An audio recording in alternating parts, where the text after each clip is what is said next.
त्रेता युग का समय था, जब धरती पर अधर्म का अंधकार छा गया था। राजा अभिमान में डूबे थे और धर्म डगमगाने लगा था।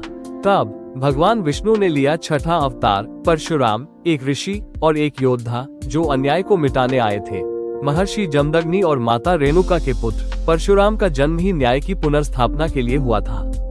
भगवान शिव की कृपा से परशुराम ने युद्ध कला सीखी।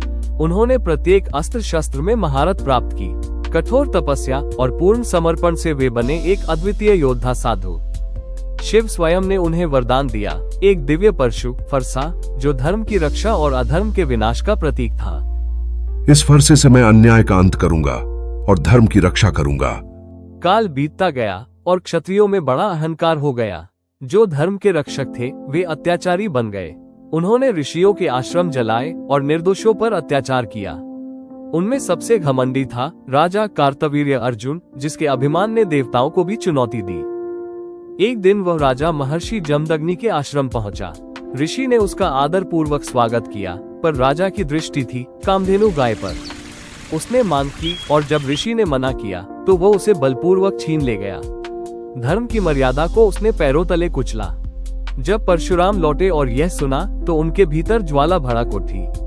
आज अधर्म का अंत होगा, यह फरसा धर्म का न्याय करेगा। उन्होंने युद्ध की पुकार भरी। आकाश कांप उठा, धरती डोल गई और परशुराम ने अपने फरसे से अधर्म का अभिमान चीर डाला। परंतु अधर्म यही नहीं रुका। परशुराम की अनुपस्थिति में राजा के पुत्रों ने महर्षि जमदग्नि की हत्या कर दी। माता रेणुका रोते हुए बोली, हे राम, अपने पिता का प्रतिशोध लो, न्याय का दीप जलाओ। माँ की पुकार ने ब्रह्मांड को हिला दिया और परशुराम का क्रोध फिर से भड़क उठा। तूफानी आकाश के नीचे पर्वतों पर खड़े होकर परशुराम ने अपना फरसा उठाया और कहा, जब तक यह धरती अत्याचार से मुक्त नहीं होगी, मेरा फरसा नहीं रुकेगा। और फिर शुरू हुआ संहार। 21 बार उन्होंने अधर्मियों का नाश किया, धरती को पुनः धर्ममय बनाया। जब क्रोध का अंत हुआ, परशुराम ने अपना फरसा रख दिया।